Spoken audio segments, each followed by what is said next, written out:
What's going on, people? You tuned into That's the Word, coming at you with another video. It's been a little minute, but better late than never. Coming at you today with an open discussion. We're going to talk about J. Cole's new album, KOD, and just get into it. I've been wanting to talk to you about this for a little minute. We've been doing it. A little minute. Holding it in. So, right off the bat, that much. right off the bat, how you feel about it?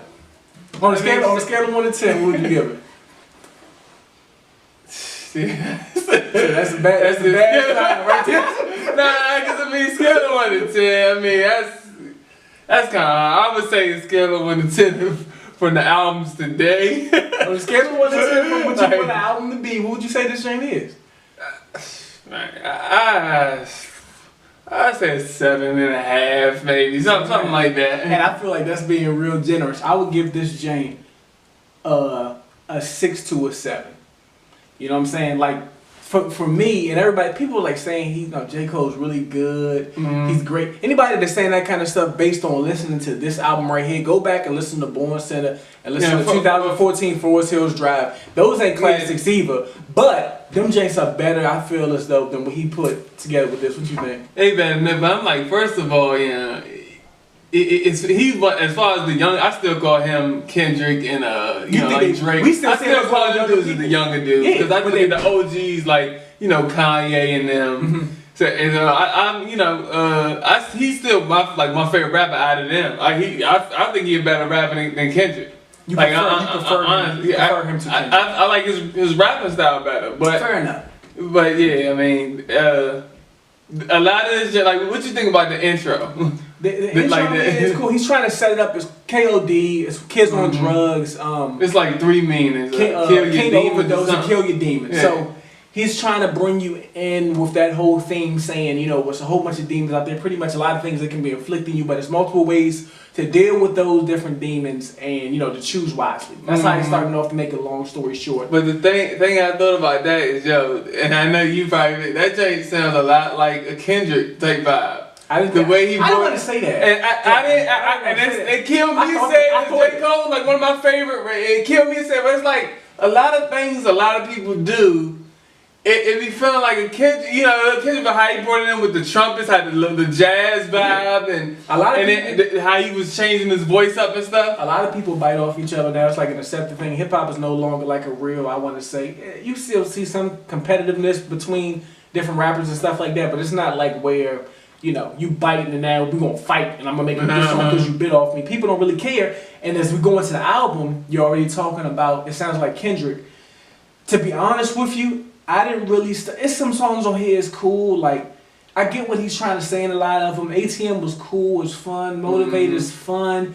Kevin's Heart is really where I'm like, okay, I really am vibing. Did you see the videos for that night? I saw the video for ATM, which is cool. The Kevin's Heart video. And I get what he's doing with the video. I didn't see the Kevin Hart one. He actually got Kevin Hart in that joint. Oh, for real? Okay. Yeah. All right, so that's cool. So it's like playing off of, like what Kevin Hart got into and all that. I ain't started feeling the album till track 7. You talking about him kind of biting off Kendrick a little bit, or it sounded like that sonically to you. KOD, Photograph. See, you're tripping, yeah. You're tripping. I'm going to talk to you about, look, KOD and Photograph. What do you notice with those songs? I'm going to just say from my standpoint, Photograph. Photograph is my word. No, you can't say that about. He's doing a Migos. No, but what Photograph is, he keep repeating the same line. And that's another thing. I forgot what song it was. It may have been like, it was Motivate. That's one of my favorite Jake's. Number 6. The joint, he had like a little sample from, it's like a cartoon or something, but he was like, you want to see Simple Man? Pow! And that's what I kind of thought of the whole album. It's like, because Cole, he can do different styles. He's kind of rapping, on the trap beats now, but he kind of still spitting with it. Mm-hmm. So I feel like he was like, this is like a simple style of music. Like, you want to see Simple Man? Pow! Like, here it go. Like, you listen to Motivate when that joint first come on. But KOD was hard, That joint was tough. But for Photograph, I feel you on that. He kept repeating the same lines on Photograph. KOD is the Migos flow, Photograph the Migos flow. He did this because now you gotta sell that kind of. Then the cutoff. The cutoff, Jane. You know what I'm saying? He's talking about cutting off different people that was in his life. He felt like he was doing more for them than they were doing for him. you know, he'll give them a little bit of money, and then they will go away. You know, when he needed them, they weren't there. It's very simple, and you know, a lot of people now are simple. It's you know, you can't put it. People not gonna sit with an album for very long. Now, no, because I was just thinking, I was like, yo, this ain't been out for what, 4 days? It felt like it's been out for about a month already. It's sad, but maybe because I've just listened to it so much. You know what I feel like? It's not that. It's not all that, yo. It's okay. It's okay. It ain't his best. It's okay. It ain't his.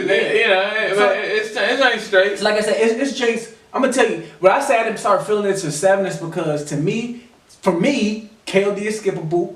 Photograph is skippable. I get the message he's saying with Photograph too and stuff like that. How he talk about another set of demons that people have is love, and it's through it's the Instagram era now. So he's talking about, I'm gonna keep this one of my stuff. He looking at the J on Instagram. So I get where he's coming from with all that kind of stuff. ATM, another demon is money, motivate. He's also talking about money. He got the little big sample of that J to get Mafia J, get money. I like that part. Whatever. He got that sample in that J. Brackets with still on money. Yo, that J. I gotta say, Brackets, Friends, and 1985 was my 3 favorite. I know 1985 would be your favorite, but those 3 was not like my favorite. The High opened up with Richard Pryor, the Richard Pryor sample when he was that was his son. That was Richard Pryor. That's Richard Pryor. That's Richard Pryor. I can tell by his voice. I seen his son. This on top. I seen his son get booed doing stand up. That didn't sound like. That's not Richard Pryor. I don't know. But I didn't know Richard Pryor had a son. I didn't know that. Yeah, he got a son. He do stand up comedy too. He got booed on stage, but that's besides the point. But anyway, Kevin's Hart, I really messed with that Jane. Brackets was cool, whatever. I messed with Kevin's Hart once an addict because he's talking about his mom and stuff like that and the stuff that she went through. Friends is really good. Window Pane cool. In 1985, obviously we're gonna get into that a little bit more.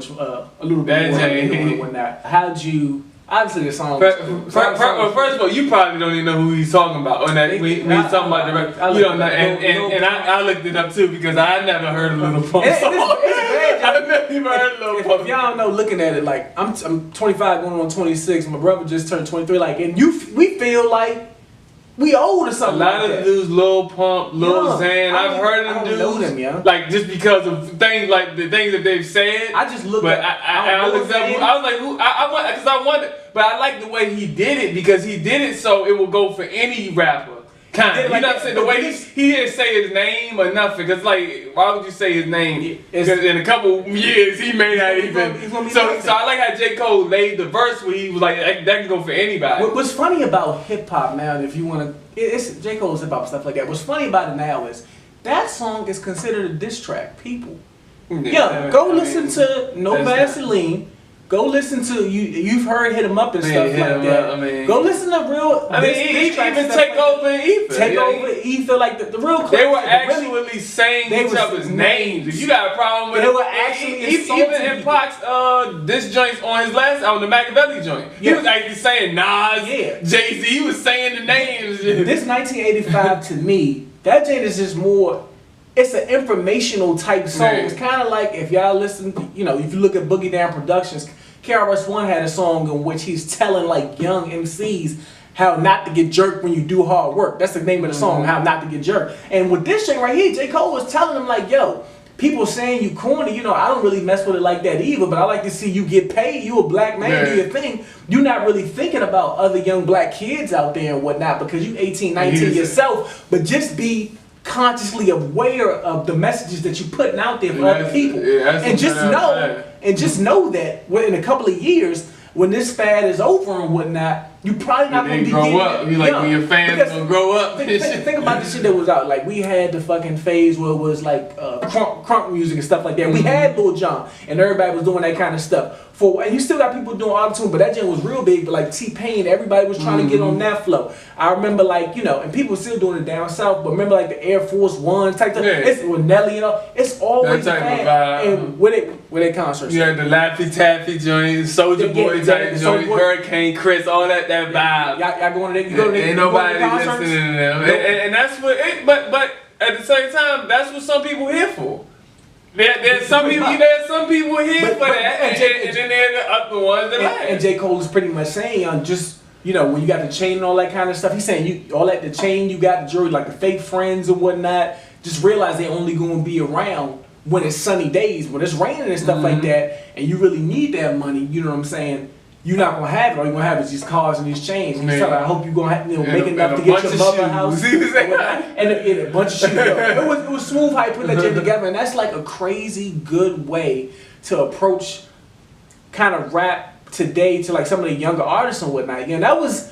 If any of y'all think that's a diss song, that was the fluffiest, nicest diss song ever. He didn't even mention his name. He didn't mention his name. He was being very nice. And if you somebody like me, I didn't know who he was talking about unless I looked it up. I just thought it was like he's just encompassing all young artists. Yeah, and that's what I'm saying. That's why I like the way he laid it, because that could just go for anybody. Yeah. But I heard dude Lil Pump made a song called "Fuck J. Cole" or something like that. And I mean, I heard that. But that goes to. You don't want to get onto this whole tangent, but that goes to, and it feels weird saying this, but today's youth, you overly emotional. You got Twitter fingers. So you used to talk about something, all that kind of stuff on Twitter and whatnot, and when somebody really say something to you, you don't know how to react. You just caught off guard. You take everything, it could be any kind of little criticism, you taking it as a threat. You know, if you wanted to flip that, it's all about your personal perception. We've talked about this with other people. You could look at it in a negative way, or you could look at it in a positive way.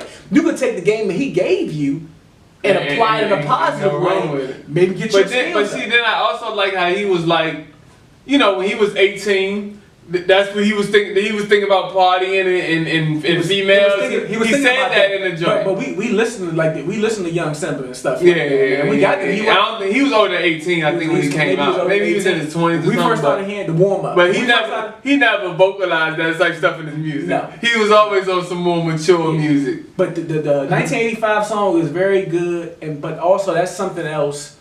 Every time I turn it on, I will say I do bob my head to it a little bit. It's real smooth.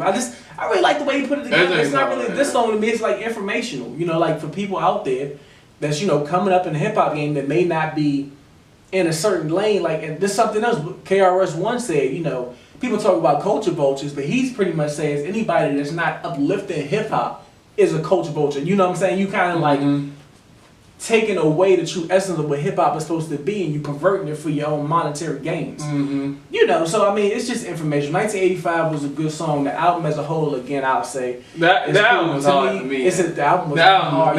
You said I say a 7.5. To me though, that's for a lot of music today. that's hard. Yeah, that's a low bar. There's a lot of joints in there that I rock with, but a lot of stuff reminds me of Kendrick, sadly to say though. So because this is like the first album I told you before, like off camera, that I really like J. Cole, like, cause he don't really do a lot with his voice. He don't really do a lot of edits with his voice making. And this one, he's doing that. And because the Kill Edward guy is him. Yeah, you know what I'm saying. But this one, he's doing a lot of edits and stuff with his voice, and it reminds me of Kendrick. That's what Kendrick is like famous for. That's like Kendrick's style, like doing stuff with his voice. Yeah. So I mean, with that being said, I don't know how you can give this like a 7.5 or something like that. So that Code 1980 KOD. You buying it? Yeah, that's about for me. So must buy for you. I want to get all Code's albums. Maybe buy for me. That's the word. All right.